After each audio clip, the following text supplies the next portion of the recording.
నమస్తే. ఇవాళ point blank లోతో YCP MLA రోజా ఉన్నారు. రోజా గారు, ఏంటి అసెంబ్లీలో అందరినీ భయపెట్టేస్తున్నారు? ఎందుకు రోజా అంటే అసెంబ్లీలో అందరికీ భయం? అదైతే నాకు తెలియదండి.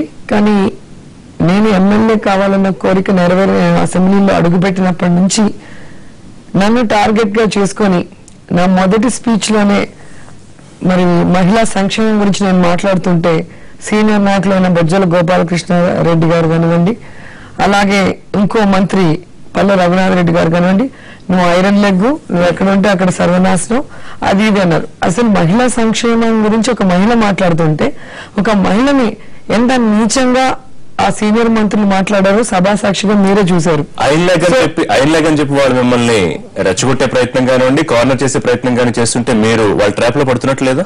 ట్రాప్ అని ఎందుకు అనుకోవాలండి? వారి ప్లాన్ ప్రకారం నేను ఎదగకూడదు. సో వారి పార్టీలో నుంచి బయటకు వెళ్లి నేను ఎదిగితే అది వాళ్ళకి అవమానం కాబట్టి అలా అంటూ ఉంటే నన్ను పార్టీలో దూరం పెడతారు అని చెప్పి రాజశేఖర రెడ్డి గారు చనిపోయినప్పటి నుంచి దాని గురించి వాళ్ళు ప్రచారం చేస్తూనే ఉన్నారు. సో వాళ్ళ సైడ్ తప్పు పెట్టుకొని నన్ను తప్పు అని చూపించి జనాల్లో నన్ను తక్కువ చేయాలని వాళ్ళ ప్రయత్నం ఎక్కడెక్కడ సక్సెస్ కావట్లేదు. రోజా ఏ పార్టీలో ఉన్నా పార్టీ అధ్యక్షుడిని కానీ పార్టీని కానీ కవచకొండలా కాపాడుతూ ఉంటారు తన వాయిస్ తో. సో ఇప్పుడు ఏమన్నా మిమ్మల్ని మిస్ అయ్యామనే బాధలోంచి వాళ్ళు అట్లా మాట్లాడుతున్నారు అనుకోవచ్చా టీడీపీ వాళ్ళు? అరే మనకి మన వైపు ఉంటే బలంగా ఉండేది అని ఏమన్నా maybe is it A reason అనుకోవచ్చు? మేబీ. సభలో రోజా అభ్యంతరకరంగా మాట్లాడుతున్నారు అనేది టీడీపీ సభ్యులు ఆరోపిస్తున్న మాటలు. అసలు ఏం మాట్లాడుతున్నారు మీరు సభలో? ప్రజా సమస్యల మీద పోరాడుతున్న వైఎస్ఆర్ పార్టీ వాళ్ళని చూపించకుండా మళ్ళీ రిజిస్టర్ చేయడం, వాళ్ళకి మైకులు ఇస్తారు కాబట్టి వీళ్ళు సమస్యల మీద మాట్లాడట్లేదు అనేది రిజిస్టర్ చేయాలన్న ప్రయత్నం వాళ్ళు చేస్తున్నారు. మిమ్మల్ని ఎందుకు టార్గెట్ చేస్తున్నారు? అంటే మీరంటే భయపడుతున్నారా అలా మీరు అనుకుంటున్నారా? ఏమని వాళ్ళు అడగాల్సిన ప్రశ్న. ఈ రోజు నాతో పాటు ఆల్మోస్ట్ ఇంకా చరిత్ర గారు సెకండ్ టైం అనుకుంటా, మీకు అందరూ ఫస్ట్ టైమే గెలిచాం. సో అందరూ బాగా మాట్లాడే వాళ్ళు నిన్న కూడా చూస్తుంటారు. సో ప్రతి ఒక్కరు కూడా ఒక తలపండిపోయిన సీనియర్ రాజకీయ నాయకురాల్లాగా మాట్లాడుతుంటే ఒకవేళ ఇబ్బంది కలుగుతుందేమో. అంటే వాళ్ళు నన్ను పర్సనల్ గా తెలుగుదేశంలో ఉన్నప్పుడు చూశారు కదా. సో సబ్జెక్ట్ వైజ్ సబ్జెక్ట్ గురించి మాట్లాడితే నేను సబ్జెక్ట్ లో ఎంత దూరమైనా మాట్లాడతాను. ఒక్కసారి అనవసరంగా నన్ను కనుక ఏదైనా మాట్లాడితే నేను వెంటనే అంతే. నేను ఎవరినైనా అడగండి, ఈ రోజు నా సినీ రంగంలో గానీ, యాంకరింగ్ రంగంలో గానీ, పాలిటిక్స్ లో గానీ నేను ఎంత ఫ్రెండ్లీగా ఉంటాను, ఎంత డౌన్ టు ఎర్త్ గా ఉంటాను. ఎవరికి ఏ హెల్ప్ కావాలన్నా నా వల్ల నా పరిధిలో అయినంత వరకు నేను ఎప్పుడు కూడా చేస్తాను. అంతేగాని నన్ను ఒక మాట అనవసరంగా అన్నా, నా గురించి కామెంట్ చేస్తే మాత్రం నేను అది మాత్రం అది ఫస్ట్ నుంచి బై బర్త్ ఉంది, దానికి నేనేం చేయలేదు. కానీ అలాంటి టైంలో కూడా మీరు చూస్తే నేను చేసినది ఆ సిచ్యువేషన్ కి తగ్గట్టుగా ఉంటుంది తప్ప ఎప్పుడు అసభ్యంగానో లేదా అసభ్య పదజాలంతో గానీ ఉండదు. ఈవెన్ మొన్న జరిగిన దాన్ని ఏదైతే విజువల్స్ బయటకు వచ్చాయో దాన్ని కూడా మీరు ఫుల్లీ సపోర్ట్ చేసుకుంటున్నారా? ఖచ్చితంగా ఉంది. మీరు ప్రీతల సుజాత గారిని చూశారు కదా, ఆవిడ మాట్లాడిన తీరు చూశారు కదా. ఒక మంత్రిగా ఉన్నప్పుడు, ఒక మహిళగా ఉన్నప్పుడు, మహిళగా సపోర్ట్ చేయకపోతే పర్లేదు కానీ కనీసం తన గౌరవాన్ని తను కాపాడుకుంటే బాగుండేది. అది ఫస్ట్ టైం కాదు తను నా గురించి మాట్లాడింది. అసలు ఏంటి మీకు మంత్రి పీతల సుజాతకు మీకు ఏంటి అసలు గొడవ రోజు? అదే నాకు అర్థం కావట్లేదు. అసలు ఆమె ఎవరో కూడా నాకు తెలియదు. ఆమె మంత్రి అని ఆ రోజు లేచి ప్రమాణ స్వీకారం చేసేంత వరకు నేను తెలుగుదేశంలో ఉన్నప్పుడు కూడా ఆమె నేను చూడలేదు. పీతల సుజాతకు మైక్ ఇస్తే ఆమె లేచి ఈ వైఎస్ఆర్సీపీ వాళ్ళకి పని పాట లేదు, ఈ రోజాకి అసలు పని పాట లేదు, టైం వేస్ట్ చేయడం వీళ్ళకి పని అంటే ఒక అంగన్వాడీ వర్కర్ గురించి ఆ రోజు మాట్లాడింది అదే. మైక్ ఎత్తుకోవటమే ఈమెకు మేము భిక్షేసాం, మా కాలుగోటికి సరిపోదు, ఈమెకు పని పాట లేదు అంటే ఏమైనా సంబంధం ఉందా? నాకు కోపం వచ్చింది. ఒళ్ళు పెంచడం కాదు బుర్ర పెంచు, మీరేంటి మీరు నా కాలుగోటికి సరిపోరు అన్నాను. అంతేనా? ఇంకా చాలా సరిపోరు అన్నాను. ఆ తర్వాత తను వడ్డానం ఒక అగ్రిమెంట్ మీద సైన్ చేసిందని ఇట్లా చూపించాను.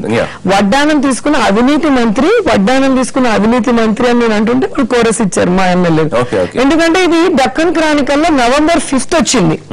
ఈవిడ 37 లక్షల రూపాయలకు సరిపడే ఒక వడ్డానాన్ని ఒక సైన్ కోసం తీసుకుంది.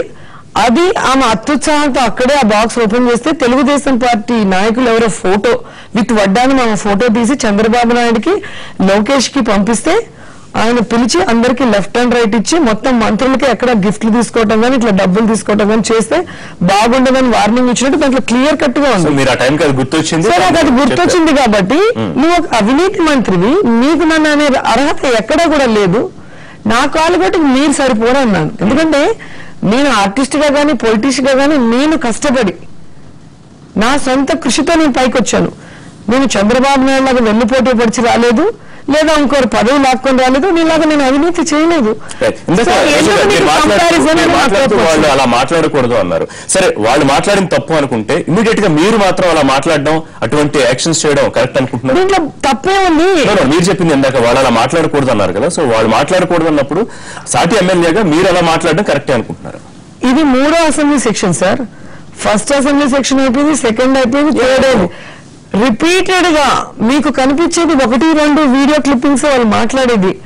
ఎంత హ్యూమిలేట్ చేయాలి, ఎంత నీచంగా మాట్లాడాలి. మన ఇంట్లో మనం పని మనుషులు కూడా మాట్లాడడం. ఈ రోజుల్లో పని మనుషుల్ని, మన డ్రైవర్ని అంటే కూడా పడరండి. ఎవరు కూడా అనకూడదు, అన్న పడరు. మీరు అన్నా కూడా ఈ రోజు పడే పరిస్థితులు ఎవరు లేరు. అలాంటిది ప్రజాప్రతినిధులు గెలిపించి వాళ్ళ సమస్యల కోసం మమ్మల్ని అసెంబ్లీలో పంపిస్తే మమ్మల్ని పని మనుషుల కన్నా హీనంగా వాళ్ళు మాట్లాడుతుంటే మేము కూడా మానవత్వం ఉంది, అన్నం తింటాం, ఉప్పు కారం తింటాం. ఒక రోజు కాకపోతే ఒక రోజు కోపం రాదండి. అయితే వాళ్ళు చంద్రబాబు నాయుడు ఆయన ఏకవచనంతో మాట్లాడడం కానీ, ఆయన 9 ఏళ్ళు ముఖ్యమంత్రిగా పనిచేశాడు, ఒక రకంగా ఇంటర్నేషనల్ స్టేజ్ ఉన్న నాయకుడిగా పేరు తెచ్చుకున్నాడు. సో చంద్రబాబుని ఏమీ కాదని తీసి పారేసినట్టు మాట్లాడడం కరెక్ట్ అనుకుంటున్నారు? అవును, కాలు గోటితో సరిపోవన్నప్పుడు ఆయన లేదు కదా, ఆవిడ వేరే. ఆయన ఇలా అనగానే అన్నారు మీరు వీడియో, అందుకే మొత్తం ఫుటేజ్ ఇమ్మని నేను అడిగాను ఈ రోజు. ఇలా ఆయన ఎవరికి ఇలా మీరు ఆయన మాట్లాడించిన వాళ్ళందరినీ చూడండి, అడ్డదిడ్డంగా మాట్లాడే వాళ్ళు తప్ప సబ్జెక్ట్ మాట్లాడే వాళ్ళు ఉండరు. అచ్చెన్నాయుడు, రాహుల్ కిషోర్ గారు, చౌదరి, ధూళిపాల, పీతల సుజాత. నా గురించి కాదు, నేనైనా జగన్ అయినా ఇంకెవరైనా వాళ్ళకే ఇన్స్ట్రక్షన్స్, వాళ్లే మాట్లాడుతున్నారు 3 సెక్షన్స్ నుంచి. స్పీకర్ అనేవాడు సభని ఆర్డర్ లో పెట్టి మైక్ ఇవ్వాలి, లేదా సభలో గొడవ జరుగుతుంటే ఆ గొడవని ఎలా అణచాలి అనే ప్రయత్నం చేయాలి. కానీ అగ్నికి ఆజ్యం పోసినట్టు అడ్డదిడ్డంగా మాట్లాడే వాళ్ళకి బుచ్చయ్య చౌదరికో, అచ్చెన్నాయుడుకో, పీతల సుజాతకో మైక్ ఇచ్చి, బోండా ఉమామహేశ్వరికి మైక్ ఇచ్చి వాళ్ళని తిట్టండి అని చెప్పి అసలు ఎంత హ్యాపీగా వింటుంటారో మీరు చూసారు. స్పీకర్ ని ఫ్యాక్షనిస్ట్ అనడం కరెక్టేనా? ఒక సభ్యురాలుగా ఉండి స్పీకర్ అది ప్రూవ్ అయ్యి ఆయన రిజైన్ కూడా చేశారు కదా మంత్రిగా ఉన్నప్పుడు. సభాధ్యక్షుడిగా ఉన్నారు రోజా గారు, మీరు సభలో సభ్యురాలుగా ఉన్నారు. అవును. సో స్పీకర్ చైర్కి గౌరవం ఇవ్వాల్సిన బాధ్యత ఖచ్చితంగా ఉంటుంది. ఆ చైర్ని మీరు గమనించారో లేదో, తెలుగుదేశం పార్టీ వాళ్ళకన్నా ఎక్కువగా వైఎస్ఆర్ కాంగ్రెస్ పార్టీ వాళ్ళే ఆయన్ని గొప్పగా స్పీకర్ గా దేవుడిగా భావించి పూజించి గౌరవించట్లేదు అంటారా? మీరు చూడండి ఎంతమంది ఆయన్ని ప్రైజ్ చేశారు. అలా మేము మా బాధ్యత మేము కరెక్ట్ గా చేశాము. కనీసం తిట్టట్లేదు ఎవరు? టీడీపీ వాళ్ళు గౌరవించకపోయినా తిట్టట్లేదు. ఎందుకు? వాళ్ళకి మైక్ ఇస్తున్నారు కాబట్టి ఇప్పుడు తిట్టట్లేదు. కానీ ఆయన స్పీకర్ అయిన రోజు వాళ్ళు పొగడలేదే, వాళ్ళకన్నా ఎక్కువగా మేమే పొగిడాం. వాళ్ళు తప్పు చేస్తున్నారు అనుకుంటే కనుక కాసేపు మీరు కూడా అదే తప్పు చేయట్లేదా? నిన్న మీ అధ్యక్షుడు బయటకు వెళుతూ ఆయన బిహేవ్ చేసిన మైక్ ఊపడం కానివ్వండి, లేకపోతే ఆయన బయటకు వెళుతూ వ్యంగ్య నమస్కారాలు పెట్టడం, లేకపోతే స్పీకర్ కేసు అట్లా చేయి చూపిస్తూ మాట్లాడుకుంటూ వెళ్ళడం, మరి దీన్ని కరెక్ట్ అని మీరు ఎలా చెప్తారు? మీరు కరెక్ట్ గా చూసారో లేదో, మైక్ ఎందుకు ఆపుతున్నారని అడుగుతున్నారు. మైక్ మీరు క్లియర్ గా కట్ చేయాలి. ప్రతిరోజు అడుగుతున్నారు మైక్ కట్ చేయడం కరెక్ట్ కాదు సార్, మైక్ కట్ చేయడం కరెక్ట్ కాదు సార్ అని ఊపుతున్నారు కదా. యూ కాంట్ స్పీక్ అంటాడు, ఐ విల్ స్పీక్ అంటున్నారు, యూ కాంట్ స్పీక్ అంటారు.